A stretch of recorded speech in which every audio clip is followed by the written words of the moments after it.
Ecco, allora noi cominciamo il nostro incontro. Abbiamo fatto queste introduzioni molto, molto interessanti che hanno inquadrato il nostro argomento, ma io la prima cosa che voglio chiedere a Ilario, siamo nel Festival del Coraggio. Perché Zigaina è coraggioso nei confronti di questa teoria?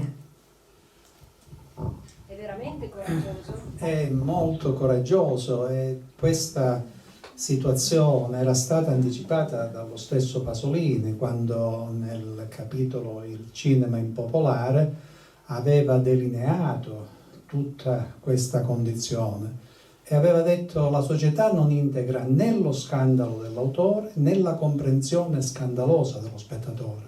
La società vuole o il silenzio o il linguaggio in un rapporto comune e medio.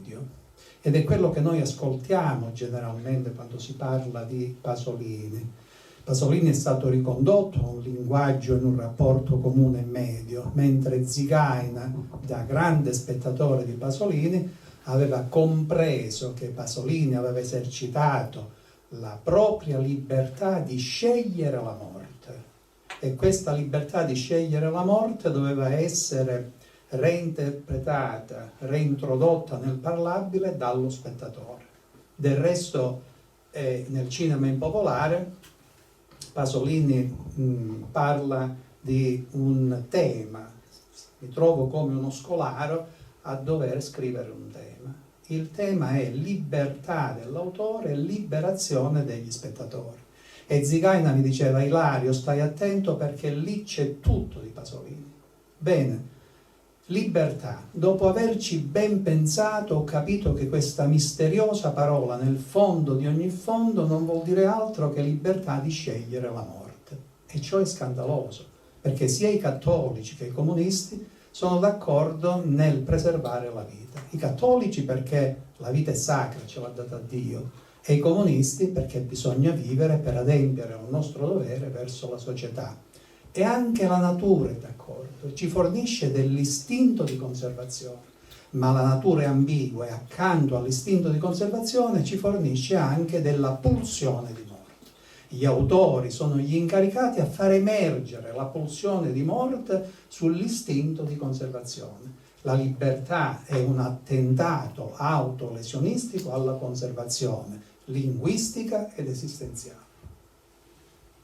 Quindi diciamo che Zigaina è coraggioso per aver abbracciato lo scandalo di Pasolini, della morte di Pasolini, da spettatore e interprete. Quindi è non solo coraggioso ma anche scandaloso. E ora vediamo Ilario, posso parlare di te brevemente? Ilario è medico, esercita l'attività di medico legale a Cosenza, che è la sua città natale. Ilario, quando hai conosciuto Zigaina? Io ho conosciuto Zigaina nel novembre del 1990, 34 anni fa.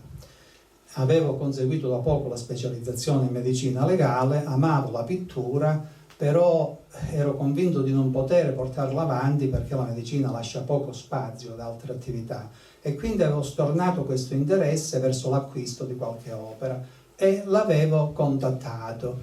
Lui mi disse che mi avrebbe mandato un volume che sarebbe stato propedeutico al nostro incontro. Io pensavo che mi spedisse un volume, un catalogo d'arte e invece mi invia Pasolini e la morte.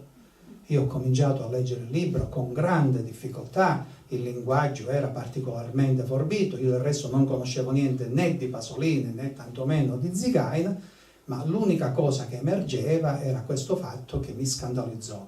Pasolini avrebbe organizzato la propria morte, non riuscivo a capire cosa volesse dire. Per noi medici legali, se una persona organizza la morte, si suicida. È l'unico modo che l'uomo ha per organizzare la propria morte. E Pasolini scrive: una cosa è essere martirizzati in una camera e una cosa è essere martirizzati in una piazza in una morte spettacolare. E Zigaina precisa che in una camera si riferisce al suicidio di Cesare Pavese, che si diede la morte nell'agosto del 1950 in un albergo di Torino.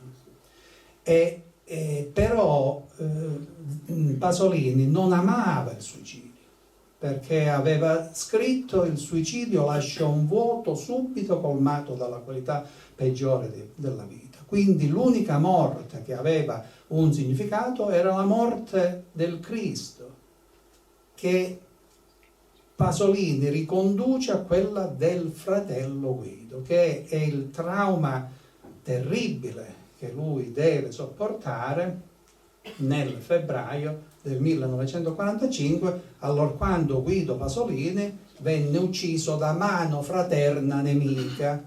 Come sapete, si era arruolato nella brigata Osoppo Friuli e purtroppo in una delle pagine più nere della Resistenza venne ucciso dai partigiani titini, che avrebbero voluto annettere una porzione del Friuli alla Jugoslavia.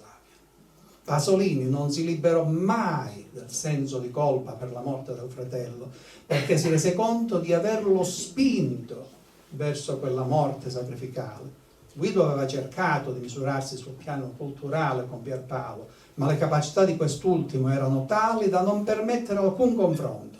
E allora, per mettersi in risalto agli occhi della madre, aveva scelto l'azione, aveva scelto la lotta armata e si era arruolato nei partigiani della brigata Osoppo. Quando Pasolini venne a conoscenza della morte del fratello, pianse abbracciato alla madre per ore e meditò probabilmente il suicidio. Poi si rese conto che doveva dedicare tutta la sua opera al fratello, e con la promessa di seguirlo su quella traiettoria sacrificale. Così come scrive, e ti do subito il microfono, nella struggente lettera a Luciano Serra, l'amico bolognese, il 21 agosto del 1945. Dice: l'unica cosa che mi consola, che Guido non ha fatto altro che precedermi di pochi anni, dice, in quel nulla nel quale io mi sto avviando. Guido aveva la possibilità di scegliere fra la propria vita e la libertà, e ha scelto la libertà, che vuol dire generosità, sacrificio. Tutto questo amore che quel ragazzo aveva per me e per i nostri amici, tutta quella sua stima che aveva per noi e per i nostri sentimenti per i quali è morto, mi tormentano sempre. Vorrei poter contraccambiarlo in qualche maniera. Grazie Ilario. Senti, possiamo dire cosa sostiene Zigaina nella sua teoria, in modo proprio per richiamare, e poi ci dici come tu sei andato avanti in questa storia complessa, no? Cioè, qual è la tesi non dimostrabile come un teorema di Euclide dice, non giallo puramente intellettuale, ma qual è la tesi proprio di questo su cui fonda la teoria? Se possiamo dirlo, riusciamo a dirlo, proviamo.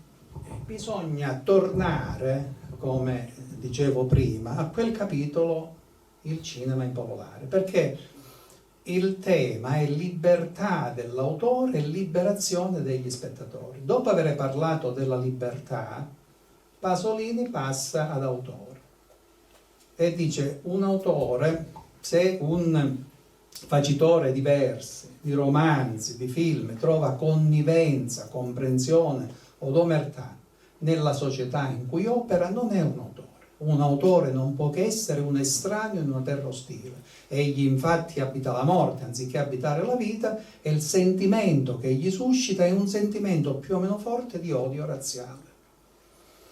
Allora, se l'autore si esprime attraverso la morte, attraverso la libertà di scegliere la morte, passa poi allo spettatore. Lo spettatore non è colui che non comprende, che odia, che ride, che si scandalizza. Lo spettatore è colui che comprende, che ama, che si appassiona, che simpatizza.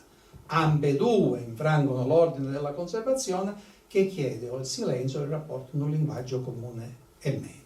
È un rapporto drammatico, democraticamente pari fra singolo e singolo, che avviene sotto il segno ambiguo degli istinti e sotto il segno religioso non confessionale della carità. Ed ecco la carità mutuata da San Paolo, che aveva scritto: rimangono tre cose, fede, speranza e carità. Di tutte la più importante è la carità. Ecco la carità che sostiene lo scandaloso rapporto che si instaura fra autore e spettatore. Ma qual è la libertà dello spettatore? E veniamo a Zigaina. Pasolini precisa che lo spettatore esercita la libertà in questo senso, gode della libertà dell'autore di scegliere la morte. E allora noi possiamo trasformare il titolo Libertà dell'autore e liberazione degli spettatori in libertà di Cristo e liberazione dei cristiani. Quindi l'autore per eccellenza del passato è Cristo e lo spettatore per eccellenza del passato è San Paolo, che ha tradotto, ha reinserito nel parlabile la libertà di Cristo di scegliere quella morte ignominiosa, dove oltretutto gravava una maledizione biblica: maledetto chiunque penda da lei. Ma San Paolo ha trasformato quella debolezza, quella stoltezza apparente nella forza più straordinaria e nella sapienza maggiormente eccelsa. Allora, venendo a noi, l'autore moderno per eccellenza è Pierpaolo Pasolini, che peraltro si era immedesimato nel Vangelo secondo Matteo in Cristo, dando alla madre la parte della Madonna che si dispera ai piedi della croce, e aveva dato alla cugina Graziella Chiarcossi, cosa che non tutti sanno, la parte di una delle pie donne che doveva consolare la Madonna, quindi la madre di Pasolini, ai piedi della croce, così come poi cercherà inutilmente di fare allorquando si verificherà la morte di Pierpaolo. E allora Zigaina che cosa fa? Gode della libertà di scegliere la morte di Pierpaolo Pasolini, perché non c'è dubbio che Pasolini, dopo aver letto Zigaina, non c'è dubbio che Pasolini abbia organizzato la propria morte, e l'organizzazione è avvenuta tramite l'insegnamento paolino, che possiamo ricondurre alla raccolta di poesie Trasumanar e organizzar, che Zigaina traduce correttamente in organizzar il trasumanar. Grazie Ilario. Eccoci Ilario. Dunque, che cosa hai, intanto perché, voglio dire, ti sei fatto affascinare da questa lettura di Zigaina, da questi discorsi con Zigaina che tutto sommato hanno un po' cambiato la tua vita? Sì, ecco. sì. Cosa c'è stato? Io quando l'ho conosciuto 34 anni fa, è stata una folgorazione, si è creato immediatamente un forte legame affettivo che poi ha lasciato il campo a una situazione culturale molto profonda. E io ho cominciato a occuparmi dell'opera di Pasolini e in 35 anni non sono riuscito a leggere tutto di Pasolini, e anche se avessi letto tutto non avrei contezza di tutto quello che ha fatto, perché ci sono capitoli, poesie che bisogna leggere decine di volte. E per me l'impatto è stato così straordinario che ha modificato la mia vita, e io ho lasciato l'attività libero professionale. Sono rimasto nella struttura pubblica, lavoravo per delle assicurazioni, per il tribunale, facevo delle perizie private, ho lasciato tutto con una perdita economica e anche professionale, ma non mi sono mai pentito di questa scelta, perché ho guadagnato tantissimo su un altro versante culturale e in qualche modo anche su un versante religioso, un versante spirituale, perché quando Pasolini dice è un rapporto tra singolo e singolo che avviene sotto il segno ambiguo degli istinti e sotto il segno religioso non confessionale della carità, stabilisce un rapporto religioso fra autore e spettatore, e questo rapporto religioso ha legato in modo particolare la figura di Zigaina a quella di Pasolini. Si tratta di una religione non confessionale. Del resto, quando Pasolini scriveva farò proposta alla curia d'esser fatto santo, non scherzava. Attraverso il motto di spirito freudiano riusciva a dire la verità superando la censura interna e scherzando. Ma era questa la volontà, quella di stabilire una condizione sacrale che si proiettava poi sul mito. Per noi il mito è qualcosa di lontano, è qualcosa di fantasioso. Per Pasolini il mito non era che l'altra faccia della realtà. Quando Jean Duflo gli chiede: ma dando troppo spazio al mito piuttosto che alla politica, non volta le spalle ad ogni forma di realismo? E lui risponde: beh, per me è realista solo chi crede nel mito. Il mitico non è che l'altra faccia del realismo. E cita da una parte il San Paolo, sto realizzando un'opera su San Paolo, sull'agnosi, eccetera. E del resto la prossima raccolta si chiamerà Trasumanare organizzare. Voglio dire che l'altra faccia della trasumanizzazione è proprio l'organizzazione. Nel caso di San Paolo l'altra faccia dell'ascesi spirituale era che cosa? L'organizzazione della Chiesa. Quando pensiamo ai popoli antichi pensiamo sempre a dei popoli pragmatici, in realtà erano sempre ascetici e profondamente religiosi.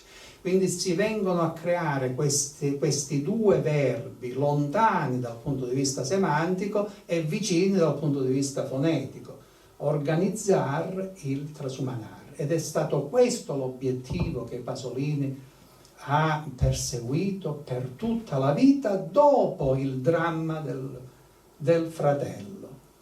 E Zigaina scrive questa cosa bellissima: l'esperienza pasoliniana può essere considerata una regressione mostruosamente moderna verso il momento in cui l'ispirazione poetica era un tutt'uno con il rituale magico e con la recitazione del mito, e dunque con l'attività religiosa.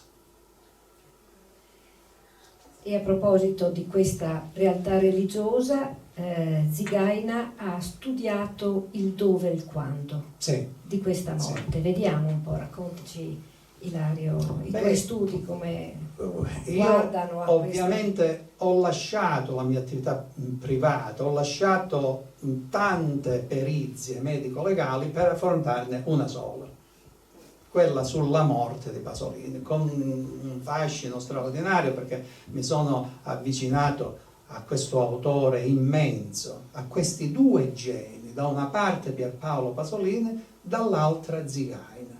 E ripeto, come Pasolini aveva profeticamente annunciato, la società non integra lo scandalo di Zigaina, né lo scandalo dell'autore né lo scandalo dello spettatore. È molto più facile parlare del complotto o delle bobine di Salò che sono state rubate, o del fatto che Pasolini era una spina nel fianco della politica, eccetera, eccetera. Ecco, ti dicevo ieri, parlavo di due film bellissimi di Marco Tullio Giordana che avrete visto, I 100 passi, dedicati alla figura di Peppino Impastato, che io considero un eroe assoluto da mettere al fianco di Falcone e Borsellino, un ragazzo che ha avuto il coraggio di irridere un boss del calibro di Tano Badalamenti attraverso una radio privata,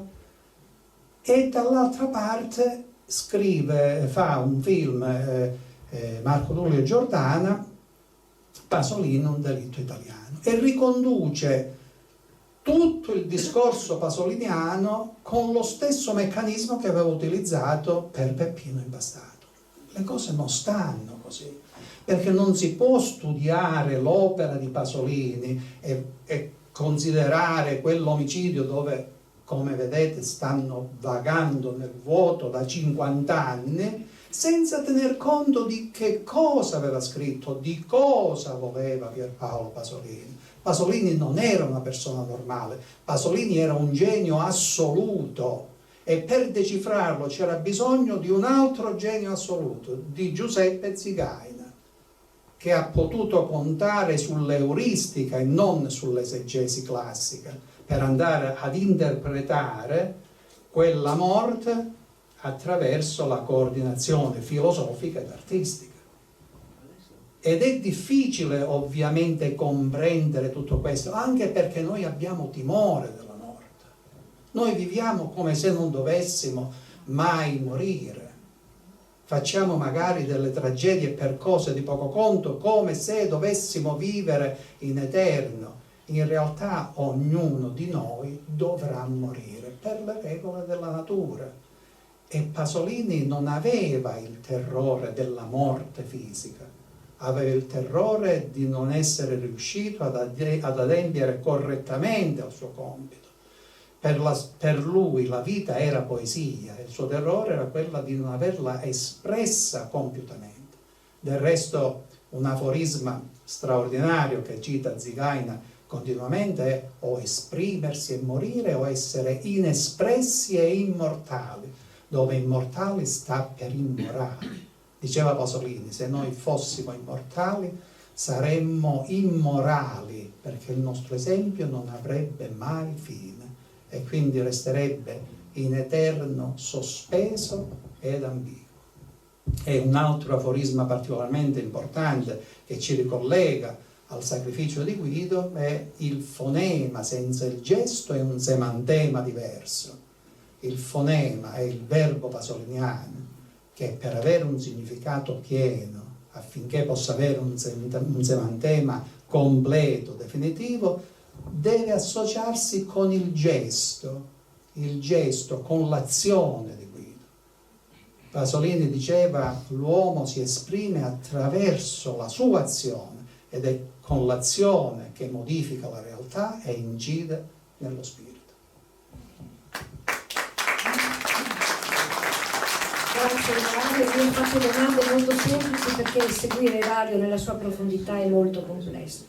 Ma parlavi di euristica, ci puoi dire le strategie di Zigaina per arrivare alla costruzione di questa teoria così spaventosa per molti? Cosa ha fatto Zigaina? Come ha costruito, come ha fatto levitare le sue ragioni, le sue ricerche? In un primo momento lui si schiera con gli altri intellettuali, pensa anche lui che ci sia stato un complotto. Poi comincia a riflettere, comincia a studiare anche i disegni di Pasolini. Già nel 1978 c'è una mostra importante a Roma e poi riceve una telefonata da alcuni parenti americani che gli dicono: Giuseppe, stai attento perché sei tu che hai confessato Ciappelletto nel Decameron. E lui comincia a riflettere. Ciappelletto, diceva Boccaccio, era il peggiore uomo forse che mai nascesse, perché ladro, usuraio, bestemmiatore, assassino e pederasta. E a un certo punto si pente in punto di morte e vuole essere confessato da un frate santo. Pasolini si trovava a Bolzano mentre stava girando il Decameron e vuole a tutti i costi che la parte del frate santo venga affidata a Zigaina, e Zigaina in un primo momento, per ragioni personali, private, rifiuta. Poi, dopo le insistenze di Pasolini, accetta questo incarico e così Ciappelletto dà una versione falsa, ma forse il pentimento è vero, e fatto sta che mentre Zigaina nelle vesti del frate santo stava confessando Ciappelletto, Pasolini, che girava la scena, sorrideva, e quindi lui lì ha capito che in realtà non stava confessando Ciappelletto, stava confessando Pierpaolo Pasolini, che si era immedesimato nel peggiore uomo forse che mai nascesse. E nel suo sorriso c'era la consapevolezza di averlo preso dentro la sua macchinazione, la sua grande macchina. Adesso ti faccio una domanda diversa, la improvviso così. Noi qui, di là del confine con l'Austria, abbiamo il Teatro delle Orge dei Misteri, abbiamo un'azione di arte contemporanea con Hermann Nietzsche, che Sì. metteva in scena il sacro, la sacralità del sacrificio. Può essere anche una dimensione di questo tipo, una ricerca di questo tipo in un Pasolini che andava a cercare l'esibizione, l'ultimo atto creativo, diceva, no? Anche Zigaina, la morte come ultimo atto anche creativo. Certo. Ma vedi, quando parlava di Nietzsche, di questo pittore, Zigaina diceva, lui fa queste cose, queste performance come se Pasolini ha trasferito la propria morte all'interno della propria opera. Dice Zigaina, Pasolini sapeva benissimo che la sua opera sarebbe rimasta nella memoria degli uomini. Quello che voleva era immettere la propria morte in seno alla propria opera, fare in modo che la morte divenisse una sorta di faro che andasse ad illuminare i periodi salienti della vita, in modo tale che la vita si sarebbe ricomposta secondo un ordine non prevedibile in precedenza e tale da rendere necessaria l'integrazione simbolica, filmica di tutto il procedimento pasoliniano. Pasolini voleva inserire la propria morte all'interno dell'opera, tant'è che aveva paragonato la morte al montaggio.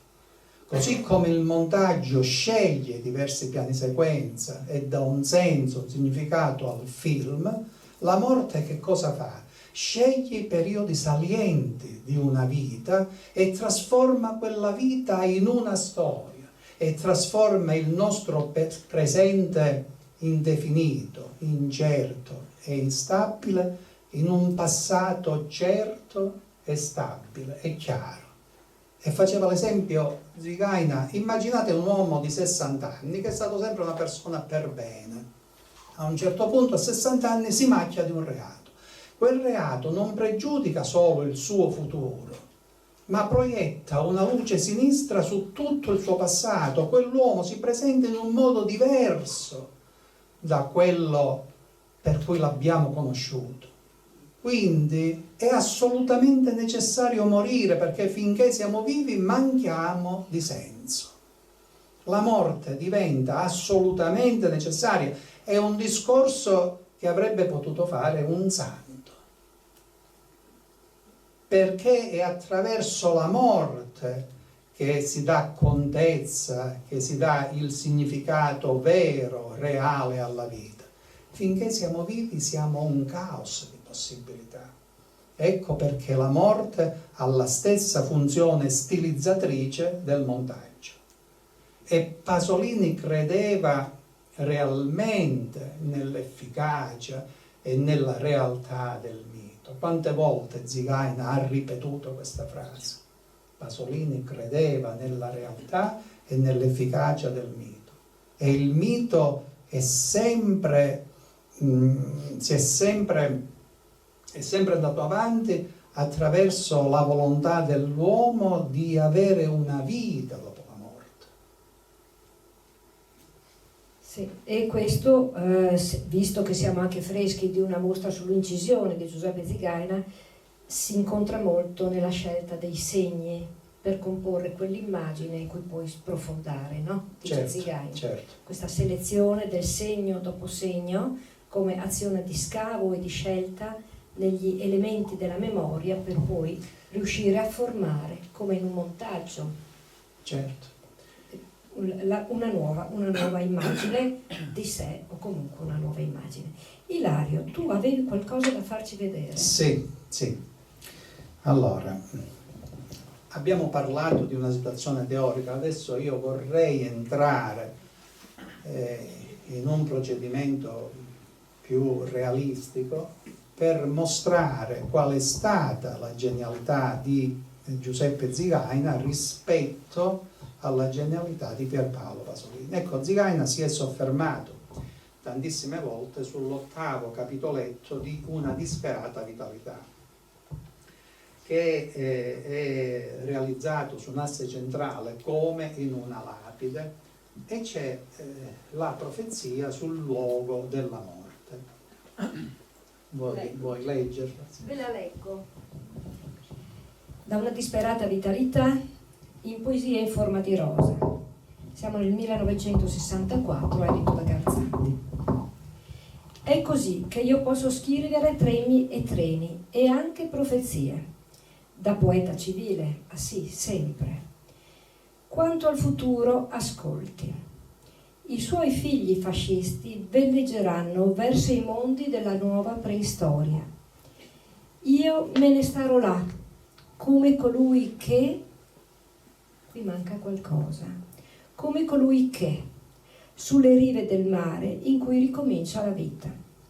Solo o quasi, sul vecchio litorale tra ruderi di antiche civiltà, Ravenna, Ostia o Bombay è uguale, con dei che si scrostano, problemi vecchi, quale la lotta di classe, che si dissolvono.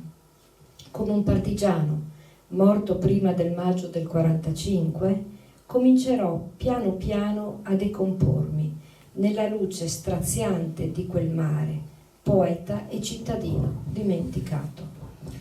È una poesia che Zigain ha affrontato in numerose occasioni, a cominciare da temi, treni e profezie. Ci sono una serie di triadi che andremo a sviscerare e Zigain diceva: per temi bisogna intendere esempi, per treni, trenodie, questa è una situazione molto importante, e non mezzi di locomozione come è stato fatto erroneamente nelle traduzioni in inglese e francese della poesia, quindi trenodie o lamenti funebri, e anche profezie, le profezie che vedremo in questa poesia. I suoi figli fascisti veleggeranno verso i mondi della nuova preistoria. Quando parla della nuova preistoria, Pasolini si riferisce alla propria storia dopo la sua morte, e i fascisti avranno un ruolo decisivo, perché ci dovrà essere qualcuno che dovrà portare, che dovrà determinare la morte di Pierpaolo Pasolini, e lui si rivolge ai fascisti. Io me ne starò là come lui, come colui che, come vedete qui c'è un vuoto immediatamente avvertito dallo spettatore, ed è una manipolazione che realizza Pierpaolo Pasolini. Va a nascondere in questo vuoto altre tre parole: suo dannaggio sogna. Devo dire che i curatori dell'Opera Omnia dicono che si è trattato di una lacuna tipografica dovuta a una disattenzione dell'autore. Ora, Zigaina diceva che Pasolini controllava le bozze dei suoi componimenti in modo ossessivo. Io non ho mai trovato un refuso in un libro di Pasolini. Figuriamoci se andava a dimenticare di scrivere tre parole nella prima edizione di Poesia in forma di rosa e nella quarta edizione di Poesia in forma di rosa. Le tre parole che mancano sono suo dannaggio sogna. Sono tre parole tratte dal 30° canto dell'Inferno di Dante, e Dante riceve da Virgilio un rimprovero molto aspro perché presta troppa attenzione all'alterco fra due dannati, Adamo e Sinone. Dante, per esternare il proprio stato d'animo intriso di senso di colpa e umiliazione, richiama alla nostra memoria colui che ha un incubo e nel sogno spera che si tratti soltanto di un sogno, temendo al contrario che quell'esperienza sia reale. È un'esperienza che ognuno di noi ha provato, ma che con difficoltà è riuscito ad esternare a causa della naturale rimozione che la veglia opera sullo stato onirico. Qual è colui che suo dannaggio sogna, che sognando desidera sognare, sì quel che, come non fosse, agogna. Poi Pasolini dice solo o quasi sul vecchio litorale, solo quasi perché è sorretto da una figura spirituale, eterea, che è quella del fratello. E quindi ecco la profezia della sua morte. Ravenna, Ostia o Bombay. Ravenna è la città natale del padre ed è il luogo dove riposano i resti di Dante Alighieri. Ostia vuol dire vittima sacrificale ed è la cittadina che Pasolini aveva scelto per il proprio sacrificio, e Bombay è la grandissima città indiana molto amata da Pasolini. E come un partigiano morto prima del maggio del 45, comincerò piano piano a decompormi nella luce straziante di quel mare, poeta e cittadino dimenticato. Ecco che ritorna la figura del fratello morto prima del maggio del 45. Il fratello, come è noto, era morto il 12 febbraio del 1945. Bene, se voi andate a mettere insieme queste tre triadi che noi abbiamo considerato, temi, treni e profezie, suo dannaggio sogna e Ravenna, Ostia o Bombay, avremo una rivelazione. Tenete conto che Zigaina aveva rimandato la mancanza delle tre parole al mito di Vainamoinen, un antico eroe finnico che costruisce una barca cantando, ma gli mancano tre parole, quindi si reca da un mago che però inghiotte il malcapitato, il quale si costruisce una corazza di ferro e minaccia il mago di restare lì se non gli dirà le tre misteriose parole. Fatto questo inciso, ecco che cosa succede. Temi e treni, anche profezie, suo dannaggio sogno, Ravenna, Ostia o Bombay. Come vedete, la parola centrale è quella particolarmente significativa. Allora, se noi partiamo dall'ultima e andiamo verso la prima, avremo Ostia, dannaggio, treni, che, ripeto, devono essere letti come trenodie, cioè come lamenti funebri. Quindi ad Ostia subirò un danno, un'aggressione mortale che inaugurerà i lamenti funebri che permetteranno il mio ingresso nella vita post mortem. La seconda poesia di cui voglio parlarvi è un'altra poesia che è stata interpretata tantissime volte in modo assolutamente geniale da Giuseppe Zigaina, ed è Patmos. Patmos, come sapete, è l'isola greca dove San Giovanni ha scritto l'Apocalisse. Pasolini scrive questa poesia il giorno dopo della strage di Piazza Fontana e nell'arco di un giorno riesce a realizzare una poesia che è lunghissima, è una delle più lunghe in Trasumanare organizzare, e realizza una situazione indescrivibile che adesso vedrete, e l'unico a rendersi conto di quello che sta succedendo è Giuseppe Zigaina. Allora, la poesia comincia così: sono sotto shock, è giunto sino a Patmos il sentore di ciò che annusano i cappellani. I morti erano tutti dai 50 ai 70, la mia età fra pochi anni. Quindi già dall'inizio Pasolini proietta la propria morte all'interno di questo intervallo anagrafico dai 50 ai 70. E in realtà i morti non sono tutti dai 50 ai 70, perché subito dopo voi vedrete Pietro Dendena e Paolo Gerli. Pietro Dendena è morto a 45 anni e invece Paolo Gerli è morto a 77 anni. Quindi non era vero che tutti avessero questo intervallo anagrafico. Serve a Pasolini soltanto per indirizzare la propria morte all'interno di quell'intervallo, perché nel 69 Pasolini aveva 47 anni e dopo 6 anni, quindi dopo pochi anni, così come aveva profetizzato, entrerà in quell'ambito. Bene, chiama a raccolta le varie vittime di Piazza Fontana, non seguendo nessun ordine, non c'è un ordine cronologico, l'unico ordine è quello che aveva stabilito il poeta per associare due defunti, Pietro Dendena e Paolo Gerli. Li associa con l'intento ovviamente di formare il proprio nome di battesimo, Pierpaolo. In genere, vicino ai defunti, vicino alle vittime, mette il termine presente, che è la metafora di morto. Ma nel caso di questi due morti, Pietro Dendena e Paolo Gerli, Pasolini indica il presente chiuso tra parentesi tonde.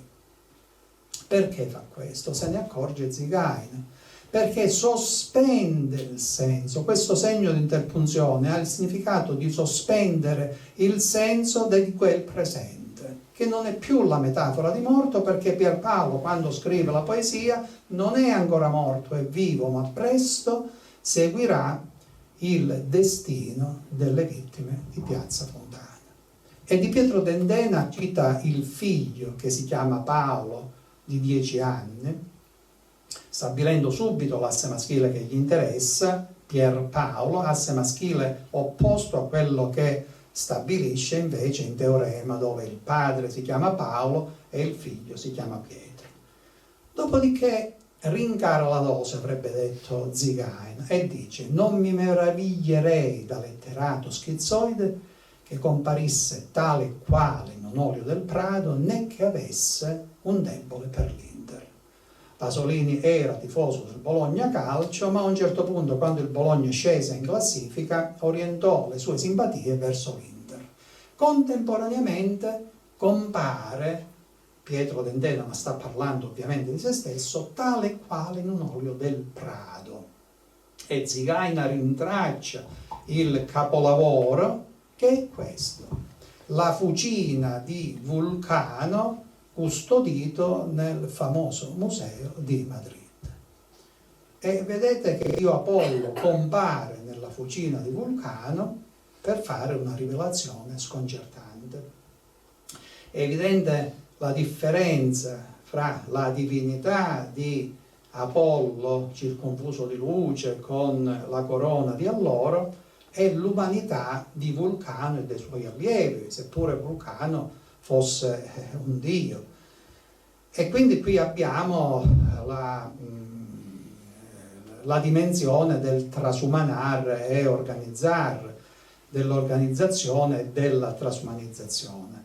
Vedete che c'è una somiglianza strabiliante fra Vulcano e Pasolini, tant'è che nel Decameron Pasolini, che veste i panni di Giotto, ha il medesimo grembiule di cuoio, la medesima fascia che Velázquez aveva dipinto nel Vulcano. Che cosa dice Apollo? Va a svelare un segreto, e cioè che la moglie di Vulcano, Venere, lo tradisce con Marte. E quindi vedete che c'è stupore, c'è incredulità nei visi degli astanti. Ecco, questo tradimento dobbiamo metterlo vicino al tradimento di Ninetto, perché già alla fine del 69 Ninetto d'Apoli, che era il grande amore di Pasolini, che ha avuto un ruolo importantissimo in questa situazione sacrificale, aveva cominciato a frequentare quella ragazza Patrizia, che diventerà sua moglie, nonostante il dolore inimmaginabile di Pierpaolo, che avrebbe voluto sempre con sé quel ragazzetto dagli occhi ridarelli e dai capelli riccetti.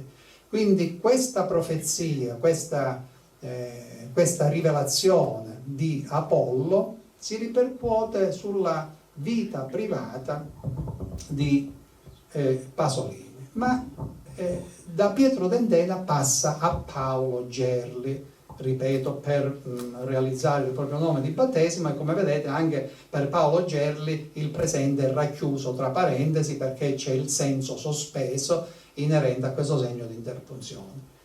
E passa a Paolo Gerli con quanto ha. Zigaina precisa che quando Pasolini dice quanto a me, bisogna stare molto attenti, perché accanto alla situazione letteraria bisogna stare molto attenti a quelle che sono le sottili allusioni del poeta. Ma il quanto a richiama alla nostra memoria anche il preambolo paolino, nel momento in cui San Paolo si rivolge all'allievo prediletto nella seconda lettera a Timoteo e preannuncia la sua fine terrena. Quanto a me, sono già versato in libagione ed è venuto il momento di sciogliere le vele. Ho combattuto il buon combattimento, ho terminato la corsa, ho mantenuto la fede. Quindi praticamente che cosa succede? Che il rapporto tra Pietro Dendena e Paolo Gerli si infiamma della figura sacrale dell'Apostolo, che tanta importanza aveva avuto nel destino di Pierpaolo. Ma vedete che tra i due defunti Pasolini inserisce il titolo di una poesia. Lei il dì di morte, tutti presenti, sempre tra parentesi tonde, e come vedete in tutti gli altri in tutte le altre vittime non c'è mai il presente con le parentesi tonde. È il titolo di un volume di Delio Tessa, un poeta dialettale milanese molto amato da Pasolini. Ma il titolo del volume di Delio Tessa è Le el dì di mort alle guerre. Pasolini espunge alle guerre allegria e modifica el dì in il dì. Uno potrebbe dire, vabbè, insomma, o il dì o il dì è la stessa cosa. In realtà non è in questo modo. Perché che cosa succede?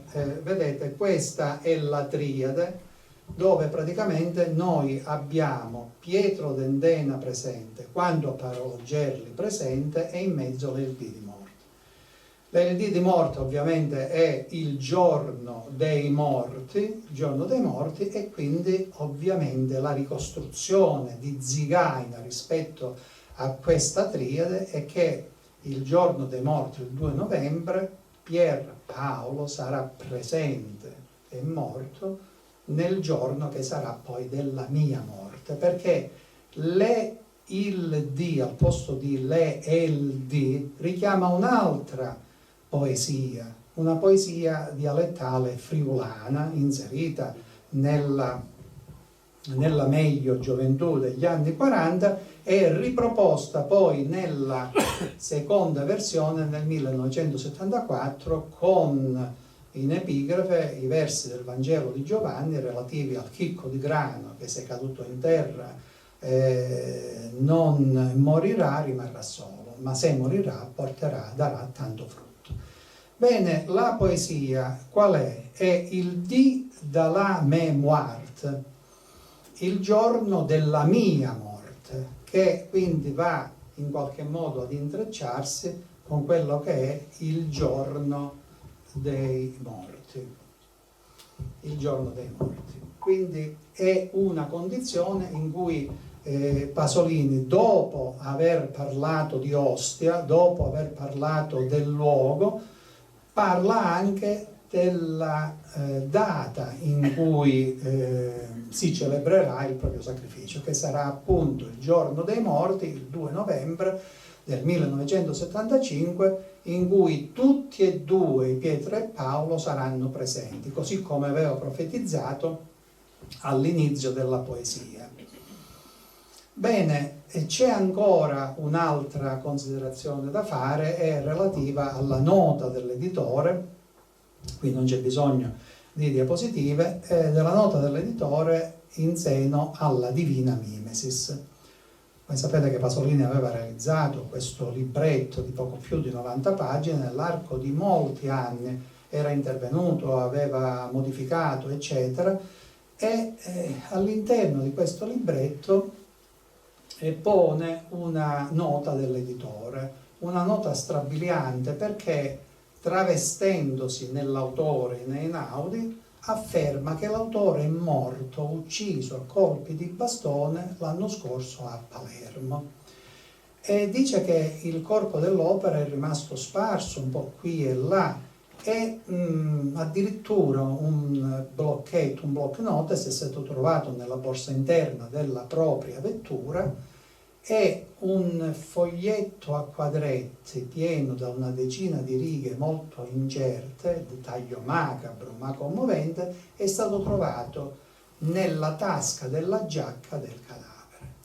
Ora, è una condizione che mette in allarme chiunque conosca Pasolini, tenuto conto che poi la Divina Mimesis viene pubblicata 20 giorni dopo la morte di Pasolini, quindi Pasolini in qualche modo è come se anticipasse quello che si sarebbe verificato nel futuro. Ebbene, nella edizione degli anni 90 che io ho, c'è una prefazione di Walter Siti, il quale Walter Siti si appresta a sconfessare qualsiasi tragica profezia perché associa quell'elemento di cui abbiamo parlato, cioè che l'autore è morto, ucciso a colpi di bastone l'anno scorso a Palermo, sul discorso del gruppo 63, che era stato fondato nel 1963 a Palermo. C'era stata una riunione nel 1965, il gruppo 63 era avversario di Pasolini e quindi Pasolini avrebbe scritto questa cosa soltanto per testimoniare la sua acredine nei riguardi del gruppo 63.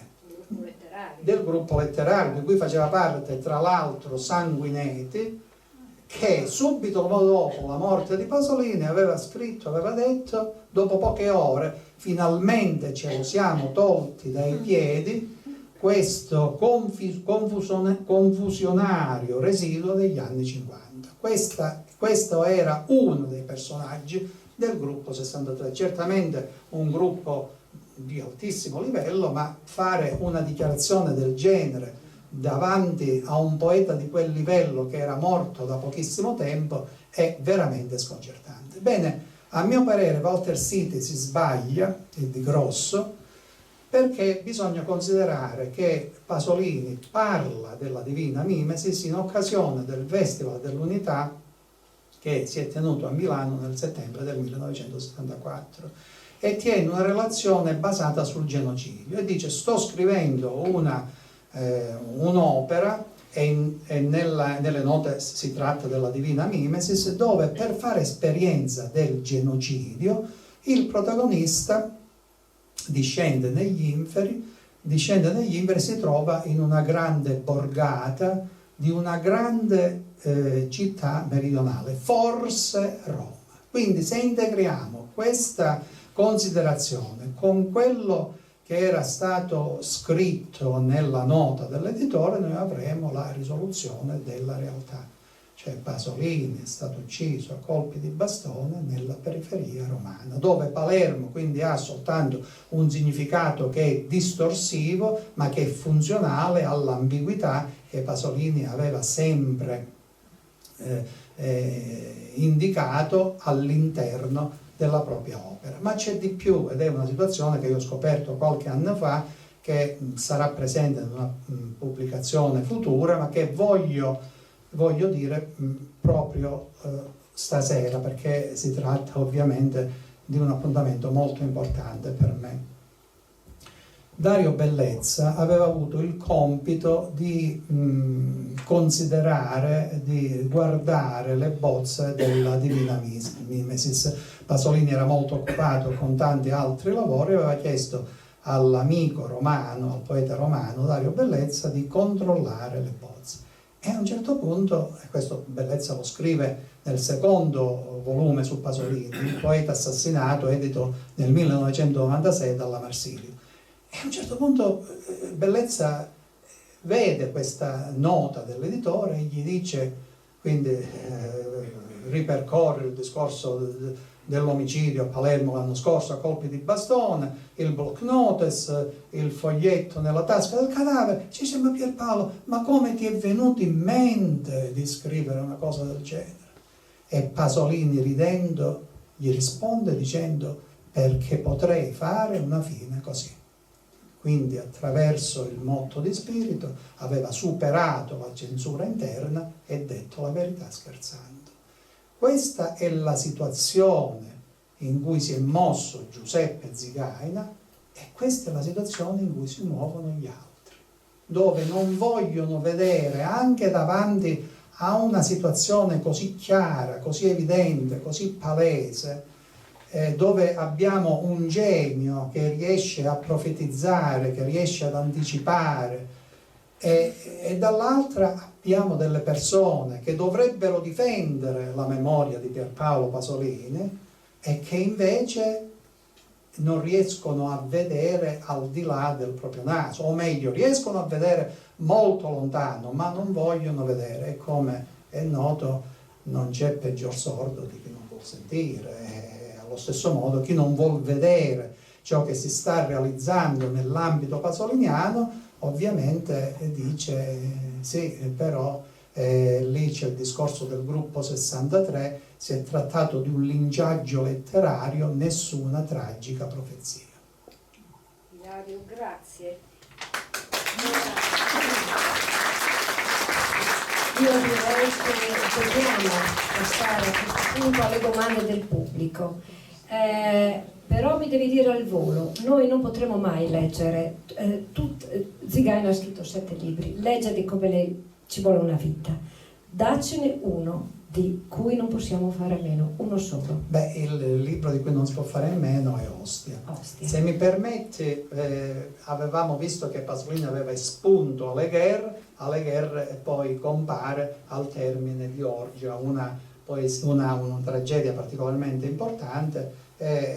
Appunto dopo che il protagonista si è impiccato, ecco che c'è questa voce fuori campo che dice: Allegri, dentro una delle tante case del nostro quartiere, o per lutto, nevrosi o per noia del pomeriggio festivo, c'è stato finalmente un uomo che ha fatto buon uso della morte. Voglio dire soltanto che lutto e nevrosi sono relative sono due situazioni relative alla morte ovviamente di Guido, ma anche quando parla della noia del pomeriggio festivo si riferisce a Guido Pasolini.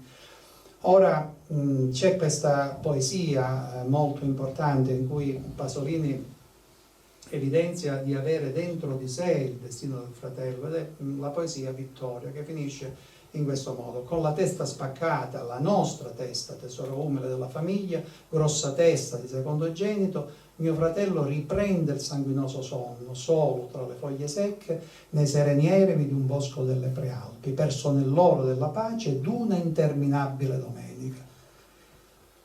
Eppure questo un giorno di vittoria. Bene, questa situazione aveva convinto Zigaina che Guido Pasolini fosse morto di domenica, perché poi di domenica moriranno tutti i personaggi letterari di Zigaina, almeno nella maggior parte dei casi. E anche io ero convinto di questo, ma qualche anno fa mi trovavo proprio a Palermo, in una galleria d'arte, a parlare della mia ricerca e feci questa affermazione. Una signora anziana, al termine della conferenza, mi disse: guardi che il 12 febbraio non era domenica. Ma non è possibile, dico io. Beh, la signora aveva ragione, perché si era sposata qualche giorno prima e quindi Pasolini che cosa aveva fatto? Aveva eluso il lunedì, questo giorno anonimo, e aveva fatto emergere per la morte del fratello il giorno della domenica, il giorno del sole, il giorno della resurrezione. Quindi Zigaina di fatto non aveva sbagliato, perché Pasolini aveva voluto intrecciare la domenica con il sacrificio del fratello, probabilmente anche perché il lunedì aveva una soglia di sopportabilità troppo bassa per poterlo prendere in considerazione, però il 12 febbraio è stato acclarato che era un lunedì. Quindi Pasolini aveva fatto emergere il giorno della domenica, il giorno del sole, il giorno della resurrezione di Gesù. Grazie Ilario. Quindi Ostia 1995, esaurito, lo trovate in biblioteca, edizione Marsilio. Diamo che a noi una bella notizia: sarà, speriamo, almeno così siamo al momento, rieditato per la Feltrinelli tra breve. Domande?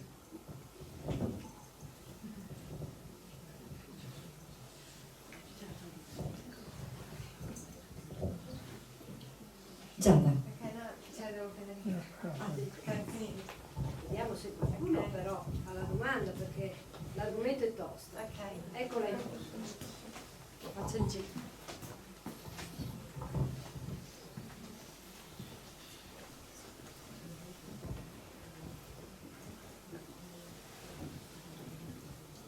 Sì, buonasera.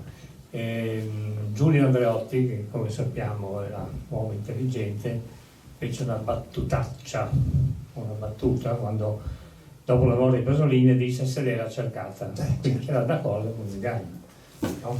In un certo senso, nel senso che ha fatto di tutto per morire in un certo modo.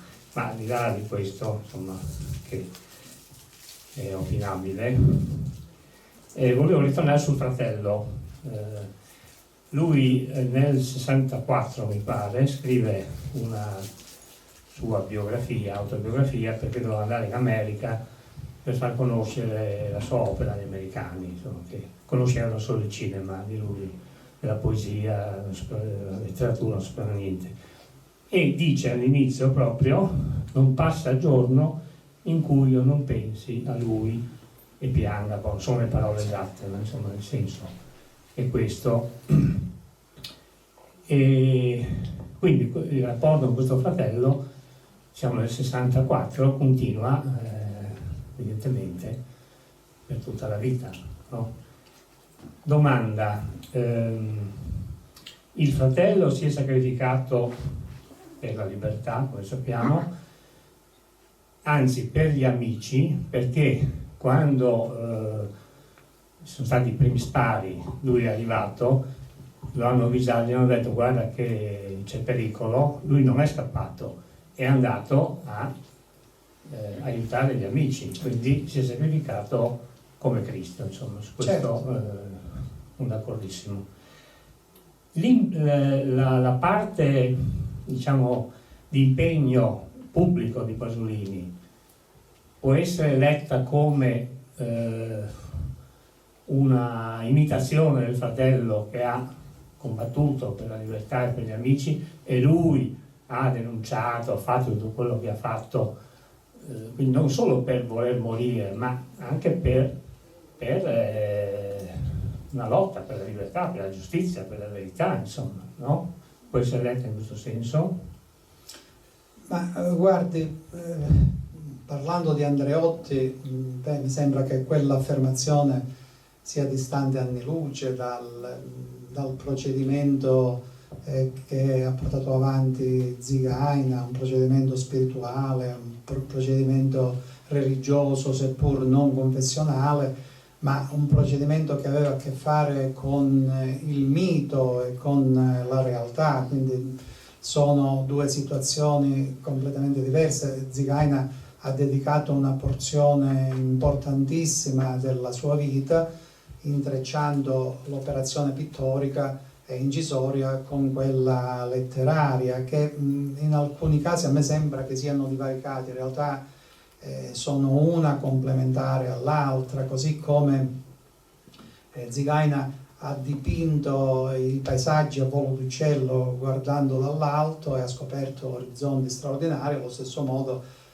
si è occupato dell'opera di Pierpaolo Pasolini, quindi è stato un dialogo post mortem che è avvenuto tra due giganti, insomma, della cultura italiana, così come ha inciso il padre, così come è intervenuto sull'anatomia del padre in modo ossessivo e ha scarnificato tutto il corpus pasoliniano. Quindi insomma la battuta di Andreotti vuole soltanto irridere, non ha nessun contatto con l'operazione di Zigaina.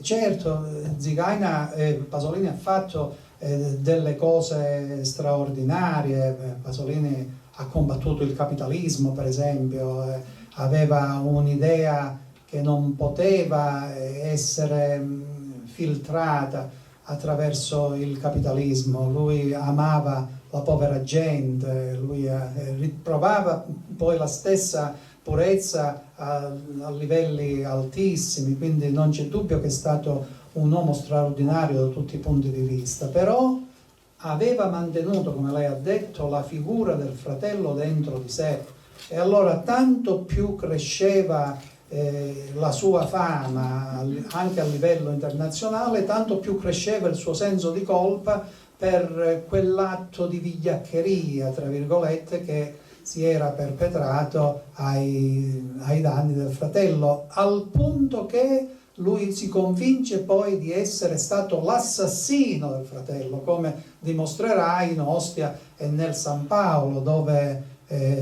vestirà i panni di fatto dell'omicidio del fratello. Ed è ovvio che se io ho un fratello morto dentro di me, è chiaro che la mia condizione di vita insomma diventa particolarmente problematica. Quindi lui andò avanti con questa ricerca ossessiva su un ambito culturale straordinario. Pensate che Pasolini ha dovuto subire 33 procedimenti penali perché la cultura del tempo non era abituata a un genio di questo livello. Ma mentre adesso le sue opere sono in qualche modo integrate nella nostra società, lui aveva lasciato questo messaggio di grandissimo scandalo, e questo messaggio era inserito all'interno della sua morte. Era questo il messaggio che continua a dare scandalo, che rimanda, che rilancia lo scandalo di Pasolini, lo scandalo della sua morte. Quindi quando mi vengono a dire così del complotto, il complotto in teoria è anche possibile, perché Pasolini in diverse occasioni ha citato il complotto in tante opere. Pensate il San Paolo, Ostia, pensate anche a Cattone. Quindi c'è sempre un complotto, perché tramite un complotto era morto il fratello Guido, ma la differenza sostanziale è che il regista del film della propria vita è lui stesso, è lui che porta avanti questo discorso, ed è chiaro che nel momento in cui si avvicina al cinema capisce che può realizzare il film della propria vita.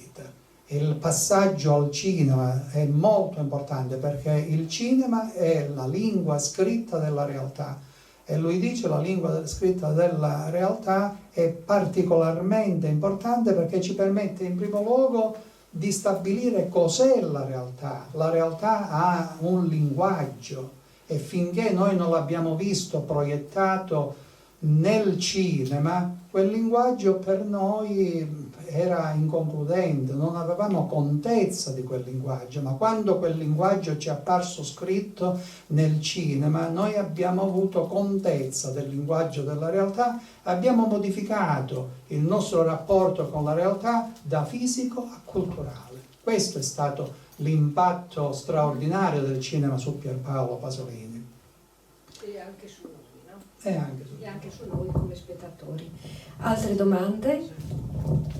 Chiedo io un paio di cose. Tra l'altro le do una buona notizia, che non è sicuro che la data della morte di Guido sia il 12. Il 12 era solo una data simbolica che il processo di Lucca ha individuato per la morte degli Osovani. Sono morti in più fasi, certo. E probabilmente Guido è morto per ultimo, visto tutta la vicenda.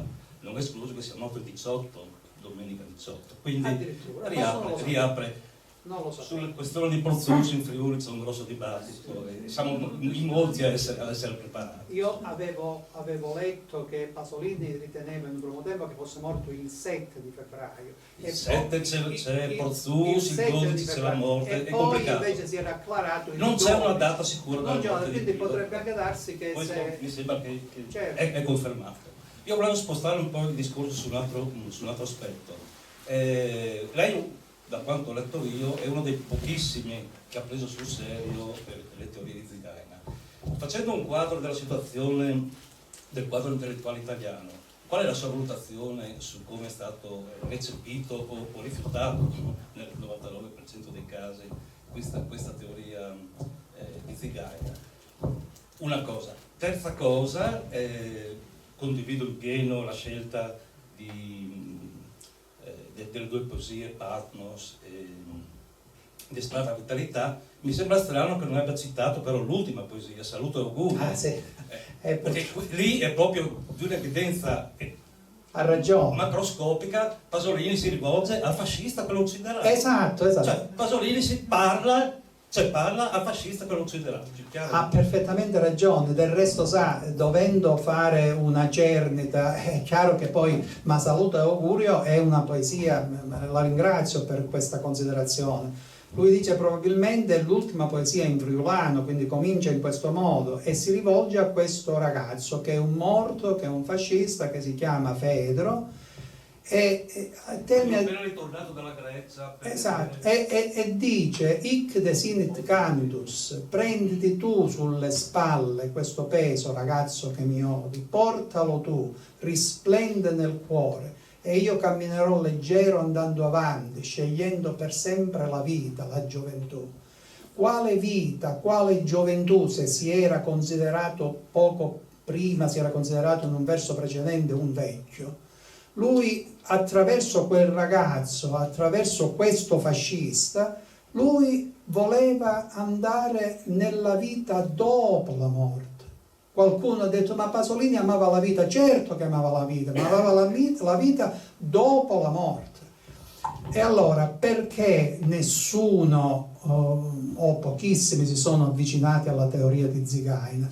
Perché non è conveniente. Perché io, che ho avuto grandi soddisfazioni, ho avuto per esempio la soddisfazione di avere un personaggio del calibro di Roberto Roversi, che mi ha detto delle cose splendide, le ha scritte, che mi ha confidato di avere cambiato il suo modo di vedere Pasolini dopo aver letto le mie cose.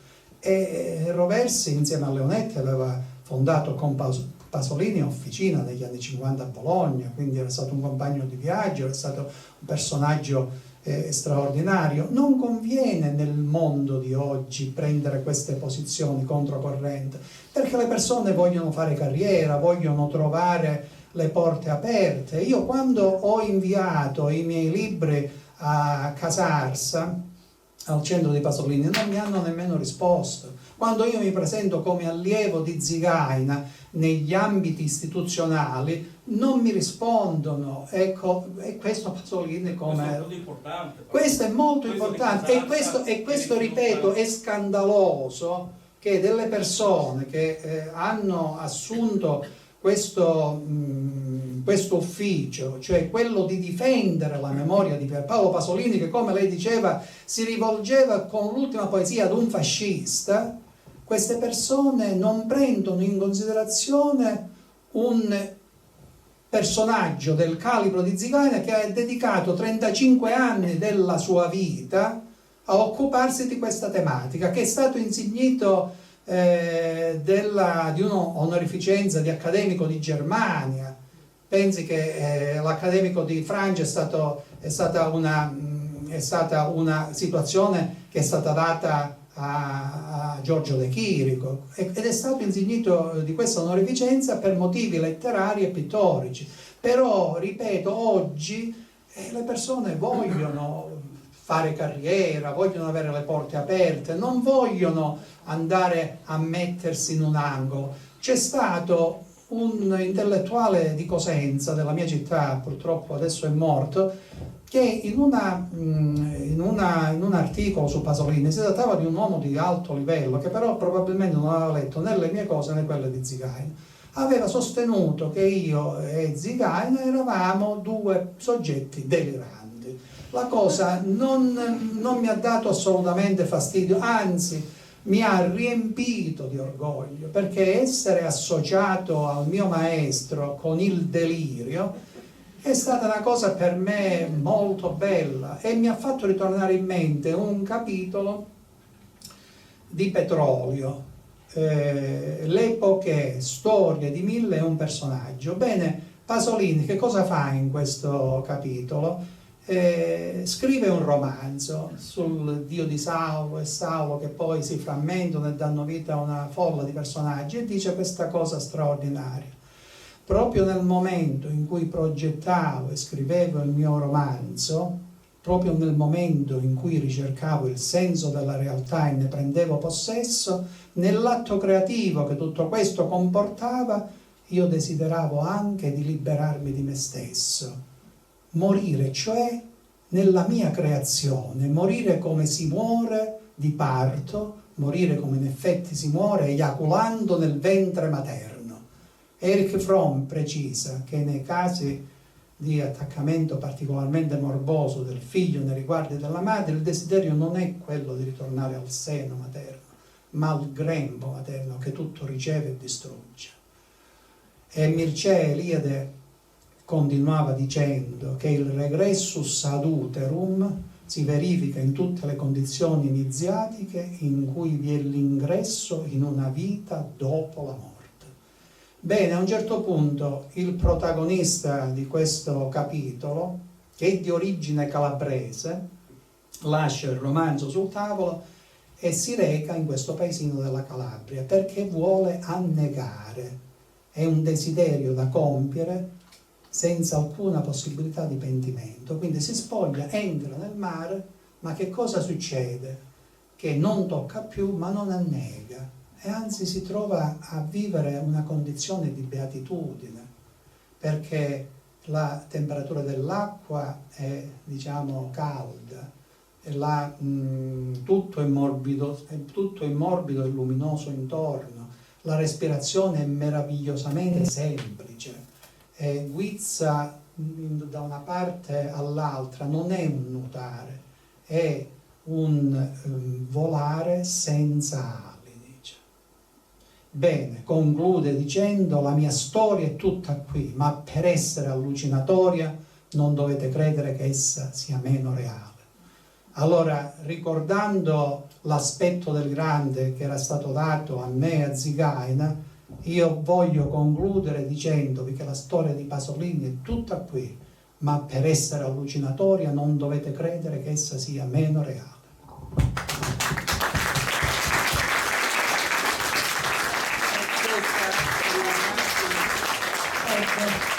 Questa è l'immagine di Ilario che passeggia insieme a Zigaina nei loro discorsi.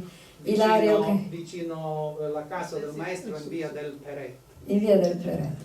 Ecco, ringraziamo Ilario Quirino e insomma c'è una mail di Ilario, ci sono i suoi libri, in biblioteca ci ha detto Lucia che ce n'è uno e gli altri due ci saranno, anche adesso no, hai anche unito. Sì, ecco, in una nuova edizione. Ci sono già tutti. Tutti, perfetto. Ecco, allora se c'è qualche altro intervento, siamo ancora qui, ma il discorso continua.